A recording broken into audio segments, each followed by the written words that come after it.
graça e paz, meu irmão, minha irmã. Estamos iniciando a leitura da Bíblia em 365 dias, uma dose de amor com a Palavra de Deus. Hoje, no 49º dia, trago para leitura e comentários bíblicos os livros de Êxodo, capítulo 18 e 19, o livro do profeta Daniel, capítulo 5, e o livro de Apocalipse, capítulo 8. A minha recomendação é que todos tenham em mãos bloco de anotação, caneta ou lápis. A Bíblia, tão importante quanto a sua leitura diariamente, nos traz refrigério para a alma, sabedoria, nos aproxima de Deus, fortalecendo assim a nossa fé e esperança. Meu irmão e minha irmã, todos nós temos a necessidade de estarmos em comunhão com Deus, diariamente. Comunhão esta através da leitura da Bíblia, ouvir os nossos devocionais, orar junto conosco, compartilhar diariamente o nosso trabalho. Precisamos usar todos os recursos que Deus tem nos concedido, assim como ler a Bíblia, estudar, compartilhar as boas novas. Satanás não está aqui para roubar o seu carro, sua casa, seu apartamento, celular, relógio, roupas. Ele vem para roubar a semente, a sua fé e os propósitos que Deus tem para você. Neste momento, junto comigo, repete essas palavras impactantes. Senhor, revele a compreensão de sua palavra. Senhor, me dê compreensão da palavra. A Bíblia Sagrada nos faz gerar a fé, nos faz ter o alimento, a cura, a restauração. Precisamos usar todos os recursos disponíveis em suas palavras. Portanto, Pai, nos conceda compreensão no dia de hoje e sempre. Em nome de Jesus. Amém. E graças a Deus. Se desconectem de tudo e permitam que a palavra do Senhor adentre em vossos corações.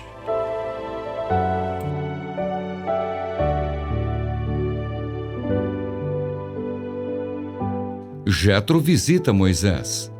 Jetro, sacerdote de Midian, sogro de Moisés, ouviu todas as coisas que Deus tinha feito por Moisés e por Israel, seu povo. Ouviu como o Senhor havia tirado Israel do Egito. Jetro, sogro de Moisés, foi até ele, levando consigo Zípora, a mulher de Moisés, depois que este a havia enviado até ele, juntamente com os 2 filhos dela. Um dos filhos se chamava Gerson, pois Moisés tinha dito: fui peregrino em terra estranha. O outro se chamava Eliezer, pois Moisés tinha dito: o Deus de meu pai foi a minha ajuda e me livrou da espada de Faraó. Jetro, o sogro de Moisés, juntamente com os filhos e a mulher deste, veio a Moisés no deserto, onde estava acampado, junto ao monte de Deus. E Jetro mandou dizer a Moisés: eu, seu sogro Jetro, estou chegando com a sua mulher e os seus 2 filhos. Então Moisés foi ao encontro do sogro, inclinou-se e o beijou. E indagando pelo bem-estar um do outro, entraram na tenda. Moisés contou a seu sogro tudo o que o Senhor havia feito a Faraó e aos egípcios por amor de Israel, e todas as aflições que enfrentaram no Egito, e como o Senhor os havia livrado. Jetro ficou contente com todo o bem que o Senhor havia feito a Israel, livrando-o das mãos dos egípcios, e disse: bendito seja o Senhor, que libertou vocês das mãos dos egípcios e da mão de Faraó. Agora sei que o Senhor é maior do que todos os deuses, porque livrou este povo das mãos dos egípcios, quando agiram arrogantemente contra o povo. Então Jetro, sogro de Moisés, ofereceu um holocausto e sacrifícios a Deus. E Arão e todos os anciãos de Israel vieram para comer com o sogro de Moisés, na presença de Deus. A nomeação de auxiliares. No dia seguinte, Moisés sentou-se para julgar o povo. E o povo estava em pé diante de Moisés, desde a manhã até o pôr do sol. Quando o sogro de Moisés viu tudo o que ele fazia ao povo, perguntou: que é isto que você está fazendo ao povo? Por que você fica sentado sozinho e todo o povo está em pé diante de você, desde a manhã até o pôr do sol? Moisés respondeu a seu sogro: é porque o povo vem a mim para consultar a Deus. Quando eles têm alguma questão, vem a mim, para que eu julgue entre um e outro, e eu lhes dou a conhecer os estatutos de Deus e as suas leis. O sogro de Moisés, porém, lhe disse: não é bom o que você está fazendo. Com certeza, todos ficarão cansados, tanto você como este povo que está com você. Isto é pesado demais para você. Você não pode fazer isso sozinho. Escute agora o que vou dizer. Eu o aconselharei e que Deus esteja com você. Represente o povo diante de Deus, leve as suas causas a Deus, ensine-lhes os estatutos e as leis e faça com que conheçam o caminho em que devem andar e a obra que devem fazer. Procure entre o povo homens capazes, tementes a Deus, homens que amam a verdade e odeiam a corrupção. Coloque-os como chefes do povo, chefes de 1000, chefes de 100, chefes de 50 e chefes de 10, para que julguem este povo em todo o tempo. Toda causa grave trarão a você, mas toda causa pequena eles mesmos julgarão. Assim será mais fácil para você, e eles o ajudarão a levar essa carga. Se você fizer isto, e se essa for a ordem de Deus, então você poderá suportar, e também todo este povo voltará em paz ao seu lugar. Moisés atendeu às palavras de seu sogro e fez tudo o que este lhe tinha dito. Escolheu homens capazes de todo o Israel e os constituiu por chefes sobre o povo, chefes de 1000, chefes de 100, chefes de 50 e chefes de 10. Estes julgaram o povo em todo o tempo. A causa grave trouxeram a Moisés, e toda causa simples eles mesmos julgaram. Então Moisés se despediu de seu sogro, e este voltou para a sua terra. Deus fala com Moisés no Monte Sinai. No terceiro mês depois da saída dos filhos de Israel da terra do Egito, no primeiro dia desse mês, eles chegaram ao deserto do Sinai. Tendo partido de Refidim, vieram ao deserto do Sinai, no qual acamparam. Ali Israel acampou em frente ao monte. Moisés subiu para encontrar-se com Deus. E do monte o Senhor o chamou e lhe disse: assim você falará à casa de Jacó e anunciará aos filhos de Israel: vocês viram o que fiz aos egípcios e como levei vocês sobre asas de águia e os trouxe para perto de mim. Agora, pois, se ouvirem atentamente a minha voz e guardarem a minha aliança, vocês serão a minha propriedade peculiar dentre todos os povos, porque toda a terra é minha, e vocês serão para mim um reino de sacerdotes e uma nação santa. São estas as palavras que você falará aos filhos de Israel. Moisés foi, chamou os anciãos do povo e expôs diante deles todas estas palavras que o Senhor lhe havia ordenado. Então todo o povo respondeu a uma só voz: tudo o que o Senhor falou, faremos. E Moisés relatou ao Senhor as palavras do povo. O Senhor disse a Moisés: eis que virei a você numa nuvem escura, para que o povo ouça quando eu falar com você, e para que também creiam sempre em você. Porque Moisés tinha anunciado as palavras do povo ao Senhor, e o Senhor disse a Moisés: vá ao povo e consagre-o no dia de hoje e amanhã, que eles lavem as suas roupas e estejam prontos para o terceiro dia, porque no terceiro dia o Senhor, à vista de todo o povo, descerá sobre o monte Sinai. Marque ao redor do monte limites para o povo, dizendo: tomem cuidado para não subir o monte, nem tocar a sua extremidade. Todo aquele que tocar o monte será morto. Mão nenhuma tocará nele. Se o fizer, será apedrejado ou flechado. Quer seja animal, quer seja homem, não viverá. Quando soar longamente a trombeta, então subirão o monte. Moisés desceu do monte para junto do povo e consagrou o povo. E lavaram as suas roupas, e Moisés disse ao povo: Estejam prontos no terceiro dia, que até lá ninguém tenha relações com a sua mulher. Ao amanhecer do terceiro dia, houve trovões e relâmpagos. Uma espessa nuvem cobriu o monte e ouviu-se um forte som de trombeta, de maneira que todo o povo que estava no arraial tremeu de medo. E Moisés levou o povo para fora do arraial ao encontro de Deus, e puseram-se ao pé do monte. Todo o monte Sinai fumegava, porque o Senhor havia descido sobre ele em fogo. A fumaça subia como fumaça de uma fornalha, e todo o monte tremia com violência. E o som da trombeta ia aumentando cada vez mais. Moisés falava, e Deus lhe respondia no trovão. O Senhor desceu sobre o monte Sinai, sobre o alto do monte. O Senhor chamou Moisés para o alto do monte, e Moisés foi até lá. E o Senhor disse a Moisés: Desça e avise ao povo que não ultrapasse o limite até o Senhor para vê-lo, para evitar que muitos deles sejam mortos. Também os sacerdotes que se aproximam do Senhor devem se consagrar, para que o Senhor não se volte contra eles. Então Moisés disse ao Senhor: O povo não poderá subir o monte Sinai, porque tu nos advertiste, dizendo: Marque limites ao redor do monte e consagre-o. E o Senhor respondeu: Vá, desça, depois você subirá e Arão virá com você. Porém, os sacerdotes e o povo não devem ultrapassar o limite para subir ao Senhor, para que Deus não se volte contra eles.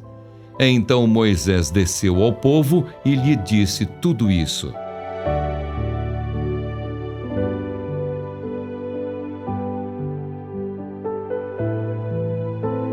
Amém. Compreendendo o livro de Êxodo, capítulo 18, uma exposição bíblica dos versículos 1 a 12. Depois de ler sobre as provações, queixas e batalhas dos israelitas, é um alívio passar para um capítulo que descreve o acampamento de Israel como um lugar tranquilo de comunhão familiar e atividades diárias. A vida nem sempre é feita de fome, sede e guerra, embora essas muitas vezes sejam as coisas que nos lembramos do modo mais vivido. Compreendendo o versículo 13, a nação de Israel já tinha autoridades constituídas. Versículos 12, capítulo 4, versículo 29. Mas esses dirigentes não estavam ajudando Moisés nos assuntos do dia a dia do acampamento ou, se estavam, haviam problemas que eles não poderiam resolver e tinham de ser levados ao líder. Havia regras básicas para a administração do acampamento. Capítulo 18, versículo 16. Uma vez que 2 milhões de pessoas não poderiam conviver muito bem e viajar juntas sem obedecer a algum tipo de código. As palavras decretos e leis de Deus nos versículos 16 podem se referir à vontade de Deus, em geral, e também a ordenanças específicas do Senhor. Muito antes de a lei ser dada ao povo, Deus abençoou Abraão por obedecer aos seus mandamentos, estatutos e leis. Gênesis 26, versículo 5. Exposição bíblica dos versículos 14 a 23. Jetro sabia que a liderança de Moisés era fundamental para o êxito futuro de Israel e que qualquer atividade que consumisse sua energia ou desperdiçasse seu tempo com certeza prejudicaria a nação. Além disso, ele não queria que seu genro se esgotasse e deixasse Zípora, viúva, e seus 2 netos sem pai. Nenhum homem poderia servir pessoalmente a 2 milhões de pessoas e viver muito tempo. Moisés mesmo confessou que aquela obra era grande demais para ele. Números 11, versículo 14. Compreendendo o versículo 21, o importante quando delegamos responsabilidades é que tenhamos líderes com capacidade e caráter, homens capazes, tementes a Deus, dignos de confiança e inimigos de ganho desonesto.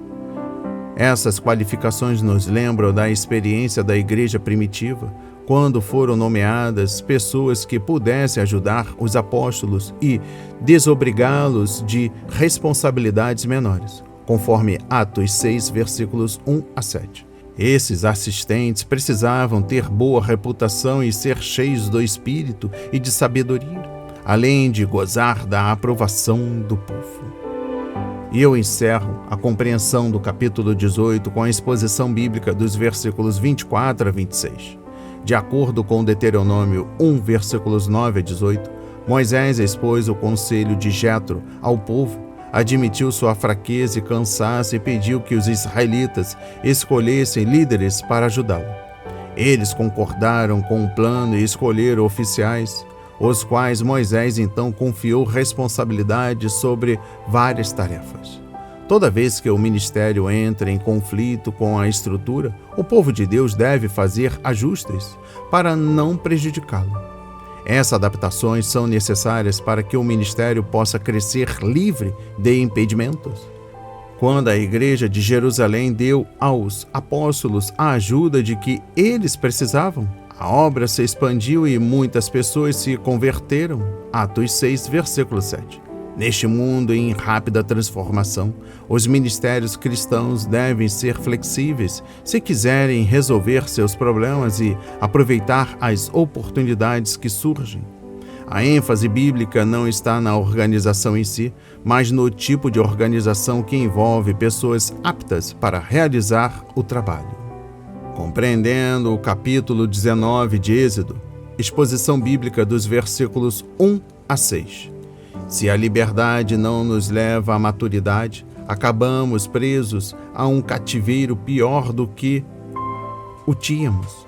Uma cadeia que vem de dentro, não de fora. Sem dúvida, é horrível ser escravizado por alguém, mas é ainda pior se tornar escravo de si mesmo. Compreendendo o versículo 4, Moisés subiu ao monte para se encontrar com Deus e, ao descer, compartilhou com o povo aquilo que o Senhor lhe dissera. A imagem de maturidade usada por Deus foi a da águia, tendo seus filhotes sobre as asas e lhes ensinando a maravilhosa liberdade do voo. Moisés usou a mesma imagem no cântico que ensinou a Israel no fim de sua vida. Leia atentamente Deuteronômio 32, versículos 10 a 12. Quando estamos amadurecendo no Senhor, a vida nos oferece uma série de portas abertas que levam a um número cada vez maior de oportunidades para a liberdade responsável. Mas, se nos recusarmos a deixar que Deus nos amadureça, nossa existência se torna uma série de barras de ferro que nos aprisionam e limitam. Um bebê está seguro e confortável no útero da mãe, mas em algum momento ele deve nascer e entrar em um mundo novo que exige crescimento e maturidade. Do nascimento à morte, os momentos decisivos da vida anunciam novas liberdades que trazem consigo novos privilégios e as consequentes responsabilidades. Compreendendo o versículo 5, Deus chamou Israel de seu tesouro pessoal. Todas as nações da terra pertencem ao Senhor, porque Ele as criou e sustenta. Mas Ele escolheu Israel para ser seu bem valioso. Essa escolha não se deu por méritos dos judeus, uma vez que eles não tinham nenhum, Deuteronômio 26, versículo 5 a 11, mas por causa do amor e da soberana graça de Deus. Êxodo 7, versículos 6 a 8. Compreendendo o versículo 6, Deus também chamou Israel de nação santa. Mais tarde ele acrescentou: vocês serão o meu povo santo. Capítulo 22, versículo 31. Ou seja, um povo separado para Deus, diferente. A expressão sejam santos, porque eu sou santo, é encontrada pelo menos 6 vezes em Levítico, capítulo 11, versículos 44 a 45, capítulo 19, versículo 2, capítulo 20, versículo 7 e 26, capítulo 21, versículo 8, e repetida 2 vezes em 1 de Pedro, capítulo 1, versículos 15 a 16. Em todas as áreas de sua existência como povo, as atividades de Israel eram registradas pelo fato de eles pertencerem a Deus. O Senhor ainda usa a mesma terminologia quando fala de seu povo hoje. Pedro tomou emprestada a imagem de Êxodo 19, versículo 6, e escreveu para a igreja: vocês também estão sendo utilizados como pedras vivas na edificação de uma casa espiritual para serem sacerdócio santo.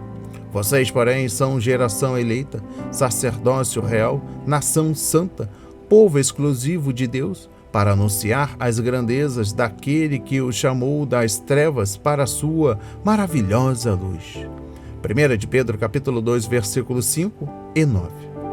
Como o antigo Israel, o povo de Deus hoje deve apontar o Senhor para as pessoas e revelar, por meio de suas palavras e atos, como Ele é maravilhoso. Devemos ser propagandas vivas da graça e do poder de Deus. Compreendendo o versículo 14, o ato de se levar e trocar as vestes, referências versículos 10 e 11, 14 e 15, simbolizam um novo começo. Hoje, estamos acostumados a ter sabão e água à nossa disposição e muitas roupas no armário. Contudo, as pessoas que viveram nos tempos babilônicos não tinham esses luxos. Elas não podiam tomar banho todos os dias e somente os ricos possuíam vestes extras. É por isso que se banhar e trocar de roupa muitas vezes marcou um novo começo, como quando Deus restaurou Adão e Eva, Gênesis 3, versículo 21, ou quando Jacó e sua família voltaram para Betel, Gênesis 35, versículo 2. Lavar-se e trocar de roupa é o equivalente do Antigo Testamento ao processo descrito em 1 João capítulo 1, versículo 9 e 2 de Coríntios capítulo 7, versículo 1. Compreendendo o versículo 16, a tempestade marcava a presença de Deus. Nas Escrituras, as tempestades são muitas vezes símbolo da impressionante presença e poder do Senhor. Referência a Salmos 18, versículos 1 a 15 e versículo 29. Abacuque 3, versículos 1 a 16. Nuvem e escuridão, trovões e relâmpagos, terremotos e fogo manifestam a grandeza de Deus. Deuteronômio 5, versículos 22 a 23 e versículo 27. E produziam um temor santo no coração do povo. Até Moisés tremeu de medo e admitiu isso. Deuteronômio 9, versículo 19 e Hebreus 12, versículo 21. E eu encerro a compreensão do livro de Êxodo, capítulo 19, com a compreensão do versículo 21. A distância entre Deus e o povo estava estabelecida, conforme versículos 12 e 13, versículos 20 a 25. Ficar longe do Monte Sinai era uma questão de vida ou morte, pois a presença de Deus santificava o monte. Então, Moisés pôs limites para manter o povo afastado. Deus estava ensinando ao povo a distância que existia entre um Deus santo e homens e mulheres pecadores. Aquilo também era uma advertência contra o perigo de entrar às pressas na presença do Senhor com arrogância. O Novo Testamento enfatiza a proximidade do Senhor, pois o Filho de Deus, cujo nome é Emanuel, que significa Deus conosco, Mateus 1, versículo 23, e se fez carne e veio habitar na terra, João 1, versículo 14, por meio de sua morte e ressurreição, Jesus abriu um novo e vivo caminho para a presença de Deus. Referência a Hebreus 10, versículos 1 a 25.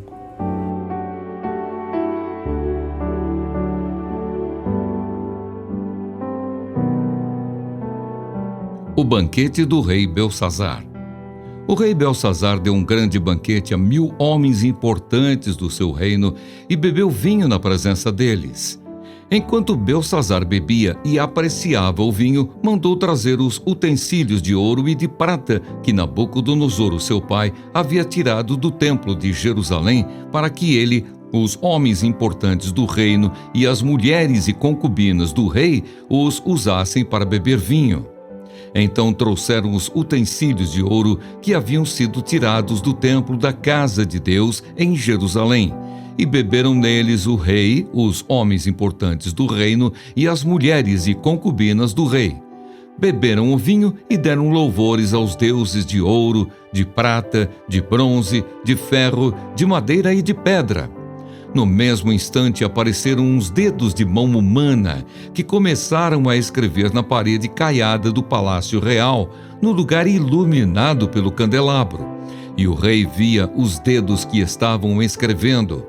Então o semblante do rei empalideceu, e os seus pensamentos o deixaram perturbado, as suas pernas bambearam e os seus joelhos batiam um no outro. O rei ordenou em voz alta que fossem chamados os encantadores, os caldeus e os feiticeiros.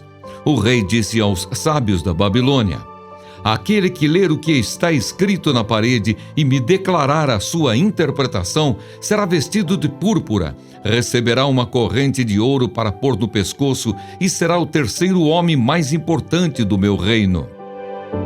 Então entraram todos os sábios do rei, mas não puderam ler o que estava escrito na parede, nem revelar ao rei a sua interpretação. Com isto, o rei Belsazzar ficou muito perturbado e o seu semblante se tornou cada vez mais pálido. Os homens importantes do reino estavam perplexos. A rainha-mãe, que tinha ouvido os gritos do rei e dos homens importantes do reino, entrou na sala do banquete e disse: que o rei viva eternamente. Não deixe que os seus pensamentos o perturbem, nem fique assim tão pálido. Há aqui no seu reino um homem que tem o espírito dos santos deuses. Nos dias de seu pai, se achou nele luz, inteligência e sabedoria com a sabedoria dos deuses. O seu pai, o rei Nabucodonosor, sim, o seu pai, ó rei, o constituiu chefe dos magos, dos encantadores, dos caldeus e dos feiticeiros, porque nesse Daniel, a quem o rei tinha dado o nome de Beltesazar, se acharam espírito excelente. Conhecimento é inteligência, interpretação de sonhos, declaração de enigmas e solução de casos difíceis. Portanto, chame Daniel, e ele dará a interpretação. Então Daniel foi levado à presença do rei. O rei falou com Daniel e lhe perguntou: você é aquele Daniel dos exilados de Judá que o rei, meu pai, trouxe de Judá?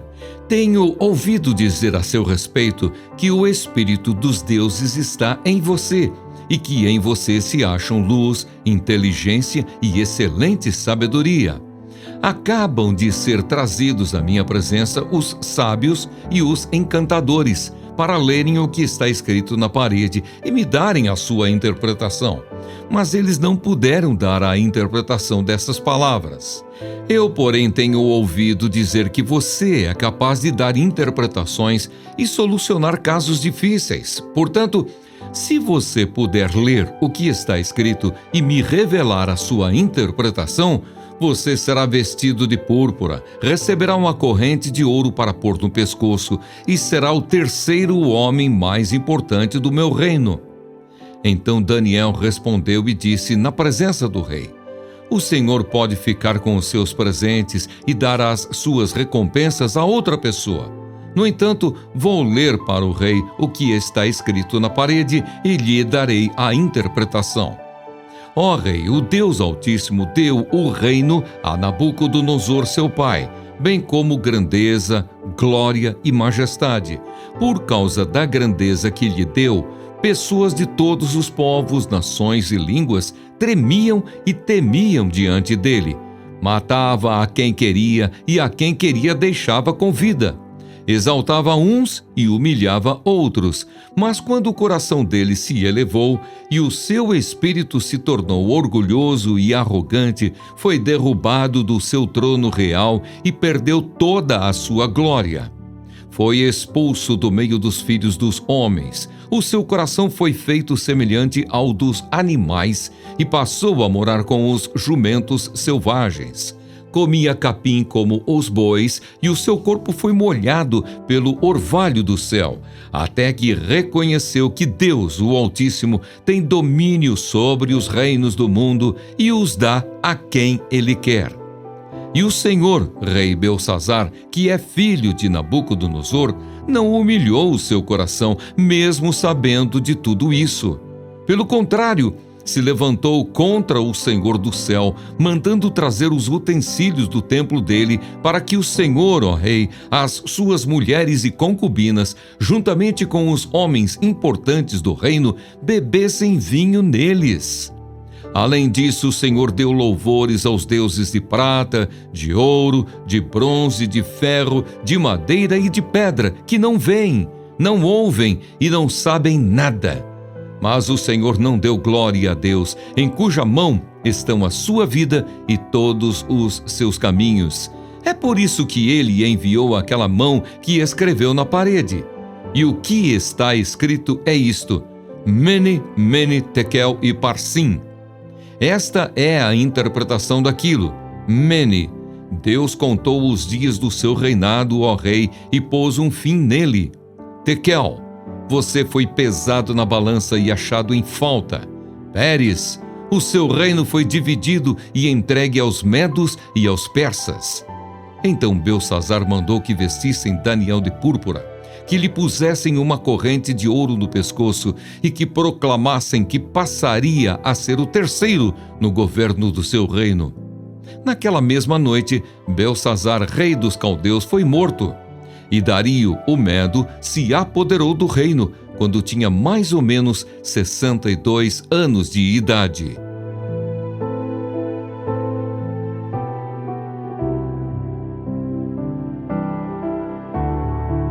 Amém. Compreendendo o livro do profeta Daniel, capítulo 5, destaca o versículo 1. Os déspotas do Antigo Oriente Próximo tinham grande prazer em oferecer grandes banquetes e exibir sua riqueza e esplendor. Arqueólogos dizem que a cidade da Babilônia tinha salas adequadas para reuniões deste porte e recepções até maiores. Esta festa era um microcosmo do sistema mundial e focava a cobiça da carne, a cobiça dos olhos e a ostentação dos bens, conforme 1 João capítulo 2, versículo 16. Belsazzar sabia que o exército dos medos e persas estavam acampados fora da cidade, mas mantinha-se indiferente ao perigo que os inimigos representavam. Afinal, a cidade era cercada por uma série complexa de muros, alguns com mais de 90 metros de altura e fortificados com diversas torres de defesa. Exposição bíblica dos versículos 2 a 4. O rei estava bêbado quando ordenou que os servos trouxessem os vasos que haviam sido retirados do templo em Jerusalém. Seu avô, Nabucodonosor, havia decretado que todas as pessoas deveriam respeitar o Deus dos judeus, conforme Daniel 3, versículo 29. E havia louvado ao Senhor por sua soberania e grandeza. Mas, com o passar dos anos, as palavras do grande monarca foram esquecidas e seu neto, Belsazzar, passou a tratar o Deus de Israel com um desrespeito arrogante. Compreendendo o versículo 5, inesperadamente apareceram dedos de mão humana em uma parte de parede rebocada que estava iluminada por um candelabro. E essa visão deve ter sido impressionante. A folia foi cessando aos poucos e a sala do banquete ficou em total silêncio, enquanto o rei e seus convidados olhavam com espanto para as palavras escritas na parede. Hebraico e aramaico eram lidos em direita para a esquerda, e as vogais provavelmente foram fornecidas pelo leitor. Exposição bíblica dos versículos 6 e 7. A elevada posição e autoconfiança arrogante de Belsazzar não puderam impedir que o rosto do rei empalidecesse e que seu coração fosse dominado pelo medo. Até seus joelhos começaram a bater um no outro. Perder o controle diante de tantas pessoas importantes deve ter sido uma experiência humilhante para o grande governante. O Senhor transformou a sala do banquete em um tribunal e o rei estava prestes a ser declarado culpado. Exposição bíblica dos versículos 8 e 9. A história repetiu-se quando os conselheiros confessaram que não podiam interpretar a mensagem na parede. E mesmo que pudesse ter lido as palavras, eles não tinham a chave para decifrar o significado da misteriosa escrita. A ignorância dos sábios deixou o rei ainda mais apavorado, e com os seus nobres ficaram perplexos e confusos. Belsazar não obteve ajuda alguma. Havia chegado o momento em que a autoridade política, riqueza, poder e sabedoria humana não poderiam fazer coisa alguma para resolver o problema. Mais uma vez, o Senhor expôs a ignorância do mundo e a futilidade do poder humano para descobrir e explicar a mente e a vontade de Deus. Exposição bíblica dos versículos 10 a 12. A descrição de Daniel feita pela rainha-mãe certamente mostra o que Deus pode fazer em pessoas dedicadas e como é capaz de operar através da vida delas. Daniel era um iluminado e tinha inteligência e sabedoria. Versículo 11. Diante de cada situação, ele era capaz de explicar mistérios, decifrar enigmas e resolver problemas difíceis. Suas interpretações sempre se mostraram corretas e suas profecias sempre se cumpriram. Compreendendo o versículo 17, o cenário não era inédito para Daniel. Uma revelação de Deus, um governante amedrontado, conselheiros incompetentes e o servo do Senhor apostos para socorrê-lo. Ele deu pouca atenção ao discurso lisonjeiro de Belsazar e não quis saber da oferta generosa do rei. Mesmo que fosse mais jovem, Daniel não teria tido interesse algum em qualquer riqueza pessoal ou poder político. Exposição bíblica dos versículos 18 a 24. Daniel foi respeitoso para com o rei, mas não teve medo de lhe dizer a verdade. Mesmo que não respeitemos uma autoridade e a forma como ela vive, devemos respeitar o ofício, pois as autoridades que existem foram por ele, Deus, estabelecidas. Romanos 13, versículo 1. Desde o início de sua vida na Babilônia, Daniel 1, Daniel e seus amigos sempre usavam a humildade e o tato quando lidavam com as autoridades. Por isso, Deus os abençoou. Exposição bíblica dos versículos 25 a 28. Quem sabia aramaico podia ler as palavras escritas na parede, mas Daniel foi capaz de interpretar seu significado e aplicar a revelação de Deus às pessoas na sala do banquete, especialmente ao rei. Daniel não interpretou as palavras para indicar unidades de dinheiro, mina, ciclo, meia mina ou meio ciclo, mas para transmitir um aviso ao rei. Exposição bíblica dos versículos 29 a 31. Às vezes, Deus dá avisos para levar os pecadores ao arrependimento, como quando enviou Jonas a Nínive, Jonas 3. Mas, às vezes, seus avisos são definitivos, tendo sido determinado o juízo divino. Quando avisou Nabucodonosor sobre o seu orgulho e indiferença para com os pobres, o Senhor deu ao rei 1 ano para se arrepender e buscar o perdão divino. Daniel 4, versículos 28 a 33. Como o rei se recusou a humilhar-se, o juízo veio. Mas, quando Daniel confrontou Belsazar, não lhe ofereceu saída. E finalizando a leitura no livro do profeta Daniel, capítulo 5, destaca o versículo 31. Muitos estudiosos acreditam que Dário era Gulbaru, um importante oficial do exército a quem Ciro fez governante da província da Babilônia.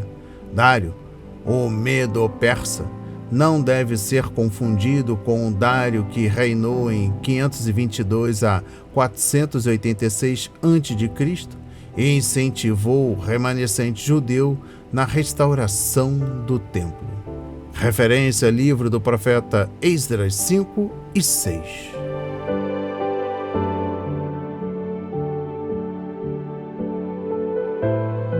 O sétimo selo e o incensário de ouro.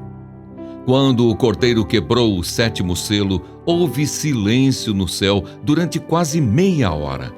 Então vi os 7 anjos que estão em pé diante de Deus, e lhes foram dadas 7 trombetas.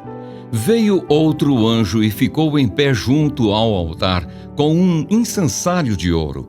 E lhe foi dado muito incenso para oferecê-lo com as orações de todos os santos sobre o altar de ouro que está diante do trono. E da mão do anjo subiu à presença de Deus a fumaça do incenso, com as orações dos santos. Então o anjo pegou o incensário, encheu-o do fogo do altar e o atirou à terra.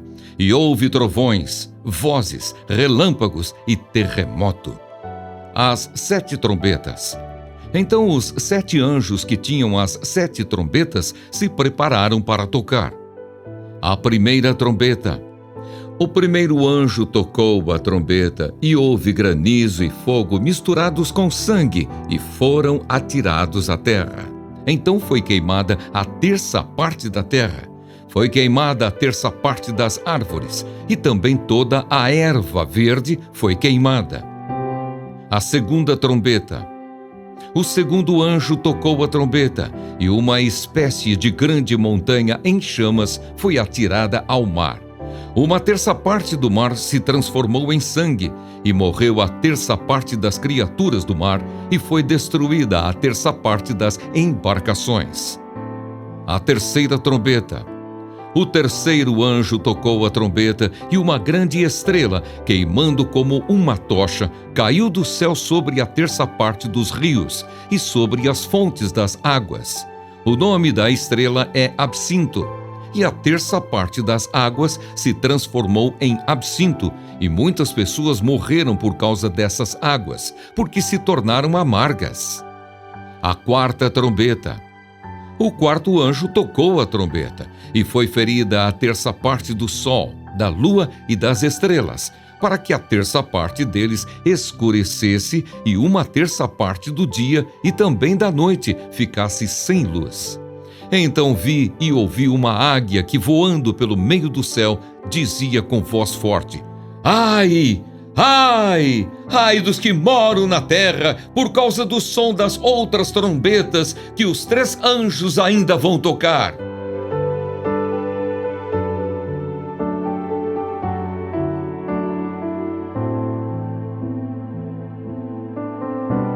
Amém. Compreendendo o capítulo 8 do livro de Apocalipse, trago uma exposição bíblica dos versículos 1 e 2. De acordo com Números, as trombetas tinham 3 importantes usos. Elas convocavam o povo, referência a Números 10, versículos 1 a 8, proclamavam guerras, Números 10, versículo 9, e anunciavam momentos especiais, Números 10, versículo 10. A trombeta soou no monte Sinai quando a lei foi dada. Êxodo 19, versículos 16 a 19. E trombetas eram tocadas quando o rei era ungido e entronizado. 1 de Reis, capítulo 1, versículos 34 e 39. As trombetas também foram usadas na conquista de Jericó. Juízes 6, versículos 13 a 16. Compreendendo o versículo 4, as orações dos santos não são as orações de um grupo especial de pessoas no céu que chegaram à santidade.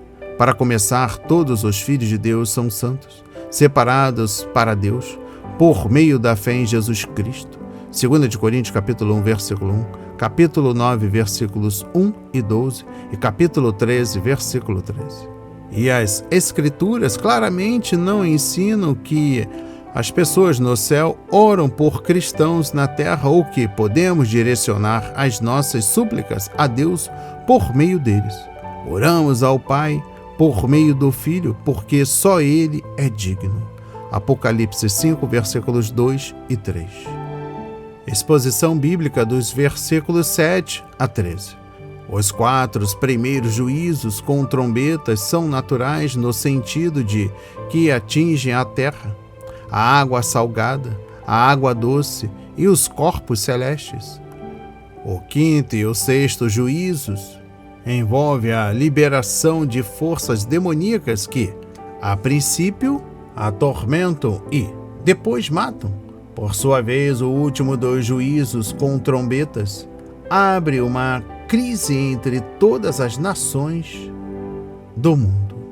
Compreendendo o versículo 11, a palavra traduzida por amargura na nova tradução na linguagem de hoje, dai-nos a palavra absinto, em português, que designa um licor muito popular em algumas partes do mundo. O termo significa intragável e, no Antigo Testamento, era sinônimo de tristeza e grande calamidade.